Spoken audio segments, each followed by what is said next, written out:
Alright, hey everybody, another installment of Eye of a Samurai. This time around we're going to be playing against another friend of mine from the Jersey area, an Algol player, Cross of Ravens. Cross of Ravens was formerly a Nightmare player. He pretended to play Zwei at the beginning of the game. That was a mistake. So now he's stuck with Algol. That's a good choice.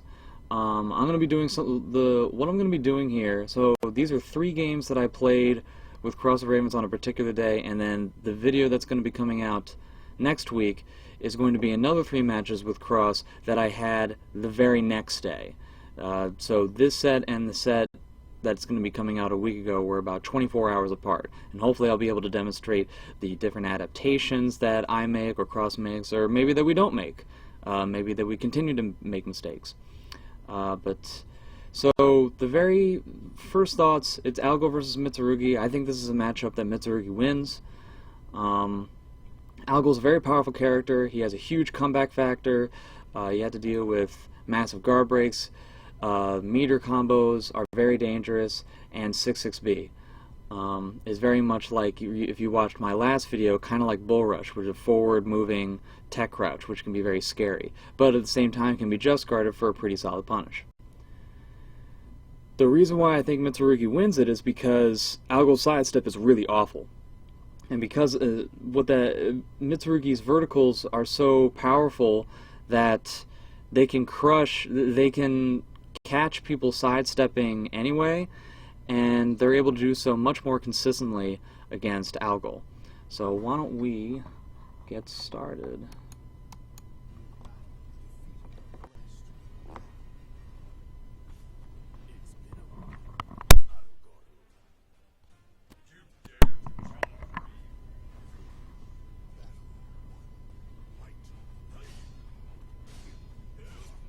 So I corral him over to the edge. I'm already getting just guards and such. I'm not really sure why he didn't break the A grab. It was dangerous in terms of ring out, and as you saw there, he misspaces his grab, his reversal grab. Right there. So I punish him there. And I'm really just whacking him down. Right there I do a 2KB. I'm pretty sure he gets a punish, just as everybody does. But at that point, I don't really care. I already have such a life lead. He doesn't have any meter, so it's not like I'm going to be taking down a big punish. So I'm not sure if his decision was for a guard break or for guard damage, or if it was just a mistaken input, but I punish it for the win. So a fairly solid round for me in that first one. I'm doing a lot of in-close, just poking. Wow, it's a real wide gate that Algol has to let 6B2 go past. He misjudges a grab again.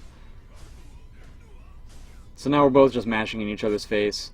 He's trying to force me to go into like a 4B so he can punish it greatly. Another misspaced grab. Whoa, he's a little bit too onery at that wake up there. And that 4B was supposed to be a 1B, the second 1B.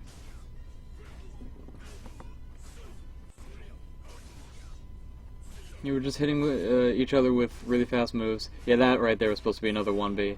I punish this. Try to catch a sidestep, but it doesn't work. Yeah, this is just all a matter of just constantly doing safe moves that are hitting on both of our parts to try and finally get our opponent to stand still. Both of us want each other to stand still. Though, for the most part, I would bet that my opponent is trying to catch me doing 4B, because I've played him a lot, and it seems to be that's what he wants to fish for, because he gets a huge punish off of it.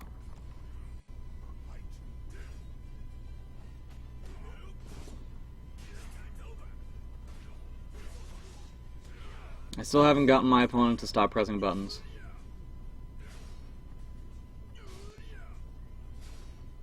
But it seems to have slowed down at least a little bit up until we get into that really close range, as you can tell. Like right in here.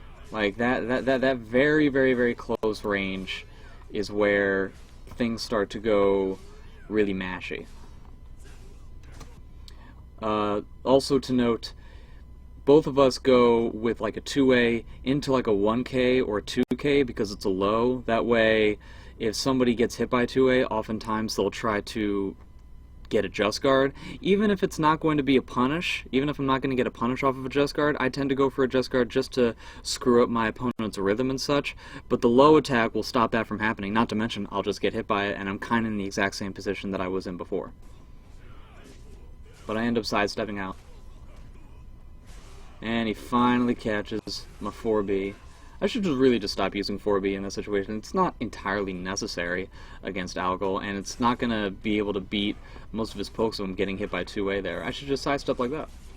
I don't get the ring out off of the 2KB, but my opponent is just way too adamant about trying to catch me with something big right now. So you see that again. Once I had him at the ring edge, he really stopped trying to play how he was playing before. And the ring edge thing happens almost immediately here. So he really should have blocked that one because of the potential ring out thing, though maybe he understands the spacing better than I do, seeing as how neither of them were actual wing outs. So there was a 6-6B in there, and then there was the uppercut. Both times I just found my opponent to be a little bit too aggressive, going for much harder reads, which I don't think was entirely necessary just yet. So let's move on to the second match. We have an infinite stage this time around, which I'm not a particular fan of. I like having my Algol opponent in an enclosed space where his backstep is less dangerous.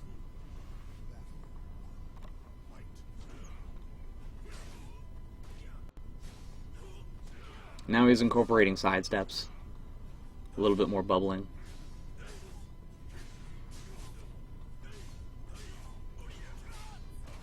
That's a good punch there.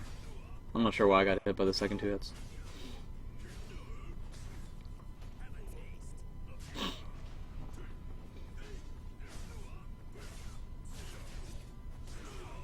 So right there, I think that was a very well played round from my opponent. You can tell the game plan. The game plan is to bully me with a handful of different small pokes when he's right in front of my face, and then when I have the opportunity for a counterattack, either sidestep if he's at a particular range, because it can't be very close range due to the fact that it's Algol and my verticals are going to catch him anyway, or to do a just guard and continue with the peppering of things like AA, BB, 2A, 1K, stuff like that. That's the obvious game plan, and it's very effective. It's very difficult to beat.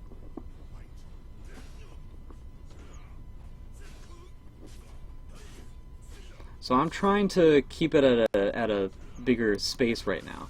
So as you saw here, a lot of it happened within this range where we were really right next to each other, right? And so in the second round, I'm trying to keep it at a 6B8 range. So here I'm at a slight disadvantage, but I'm pretty far away from him. He probably could have 2A, but I'm not sure. And so I'm just trying to keep him away in this range. If I have enough space between my opponent, not to say that Algol can't compete in this area, but I find that my opponent, what he wants to do with the peppering of the small attacks in order to get off a really big attack, is it won't really work in this space. So if I keep it at this spacing, hopefully I'll be more effective.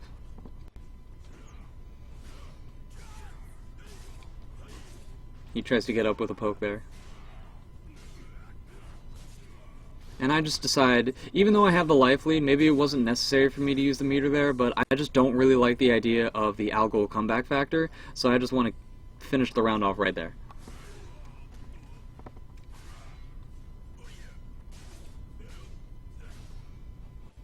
As you can see, this is another example where I use 6B because it's kind of awkward so that my opponent can't just guard it, but then it also just resets the space in a way that I want. So I catch him with that, and then he's immediately right back there. So I use 6B in poking wars up close just to reset the space, kind of as a get off me type of move.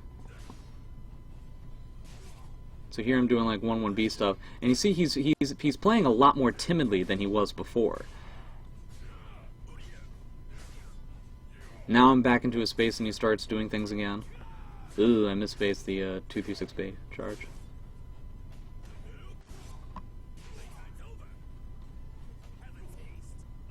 I try to catch a sidestep here, but I think I'm wrong, and he wasn't able to punish it. So I have the second round, but my opponent, Algol, has full meter, and I'm close to a guard break, so I want to finish this quite quickly.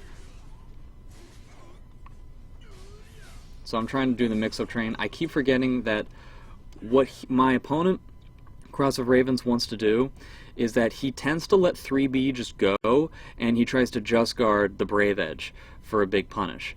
What I should do, instead of ever doing the Brave Edge, is just to take 3B as it is, having 3B essentially be safe.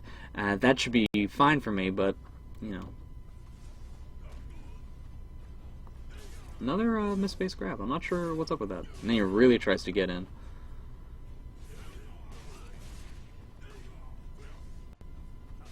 And here, I make a big mistake. The 2KB was not in range. And again, my opponent has a large amount of meter, and I'm close to a guard break. So I'm going to try to do the same thing that I did before and just hopefully be right more often. See, here, I take a bet. Due to the fact that I'm close to a guard break and my opponent, Algol, has a lot of meter, I'm thinking he's going to be one of two ways. He's not going to take this last round just as any other round. I think he's either going to be very aggressive or he's going to be very timid and he's going to make me make mistakes. I decide on the latter, that I'm going to focus on my opponent's timidity and hopefully get him to duck into a launcher. Which is actually very hard to do against Cross of Ravens. He very rarely ducks. I catch him there. Now I know the 2KB is going to work because the two mid-launchers worked. And now he tries to get aggressive, but it's a little bit too late, and I end up catching the round. So the adaptation that I tried to make from the first game to the second game is that I find when I'm right in front of my opponent's face, we go relatively even, but that seems to be the game that he wants to play.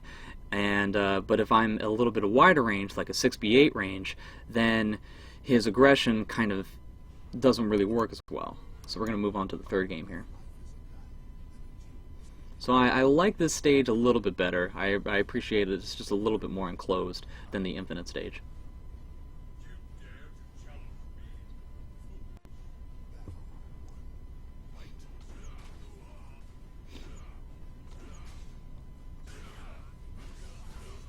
It's a wall combo there.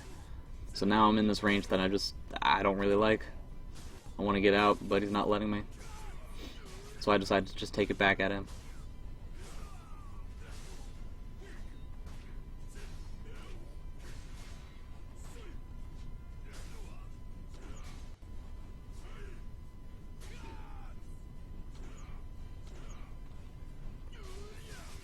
Oh, I can't believe it worked.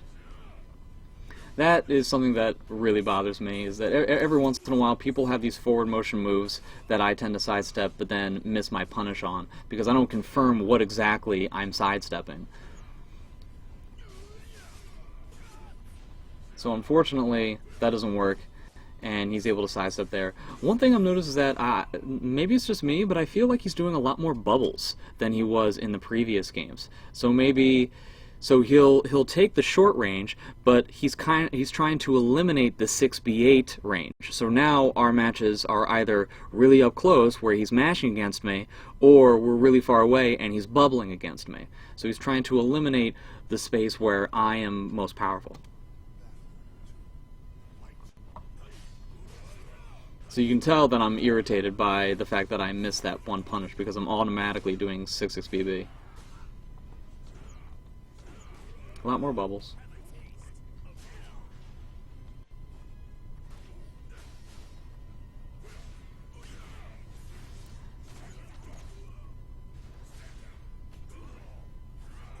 I catch the whiff punish there. He's trying to stay rock solid. Catches me with a grab. Thought that I would duck. I do a grab, and then I catch him with a 6v2. So that's a very interesting, tense situation. At the very end of games, at the very end of rounds, I like to grab a lot, just because even if he techs it, he's going to take some damage, and there's a chance that he'll tech it very late where I get a knockdown anyway. So it is kind of risky, but I find that people really tend to tense up during the end of rounds. I appreciate his defense here.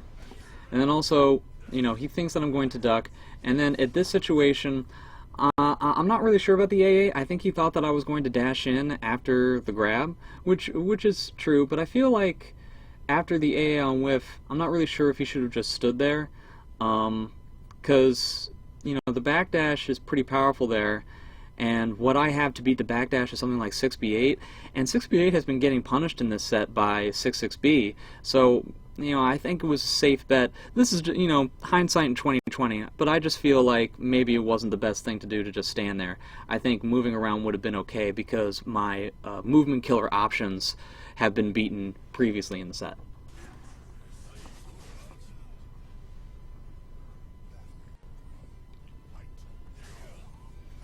So he catches me with that sidestep killer again. I try to do 1-1B on reaction to it, but sometimes I just don't get it.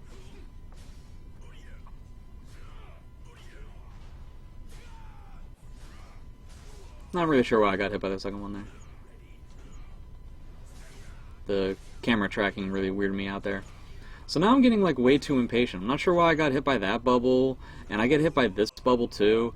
I'm not really sure. You know, I guess I'm just getting a little bit more impatient. Perhaps I'm losing my concentration, and the elimination of the 6B8 space is kind of bothering me. Because it doesn't really seem like I can get momentum when I'm in front of my opponent's face, and I obviously can't get momentum when we're all the way across the ring from each other. That's all Algol's territory. So I'm just running into a lot of stuff, which is bad news. Just guards it, but I guess, again, he's always expecting the Brave Edge off of the 3B. Here I take 1.2 trillion damage because that's what Algol can do. I get a lucky sidestep, but I decide not to spend the meter and instead go into a poking kind of thing. Here I expect my opponent to be timid like he was in the last game. You remember how in the last round of the second match that I showed you, he was just kind of letting me making my own mistakes. He wasn't being proactive. This time he is proactive when he blocks the 2A plus B after he gets hit by the flurry of pokes. Maybe I projected too much that I wanted to be very aggressive there.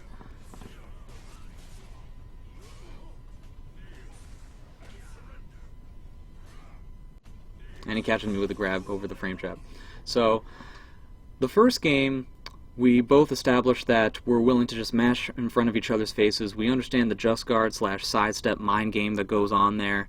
And in the second game, I try to eliminate the up close space and just try to play the game from a 6B8 space, which I think is really where Mitsurugi is most powerful, especially against Algol. I think my opponent's adaptation to that is to eliminate the 6B8 space and make it so that the game is only being played either from really far away, where he's just spamming bubbles over and over again, or when we're right in close against each other, and he can either match or rely on his strong defense to carry him out. The strong defense thing is also a pretty good plus because it seems to be bothering me, which is then allowing him to make me run into bubbles a lot more often. So like I said, these are the 3 games that I'm going to show you today, and then next week I'm going to show you games that happen about 24 hours later, and we'll see if anything changed between the two. Alright, let me know what you guys think, and I'll see you next week. Thanks very much.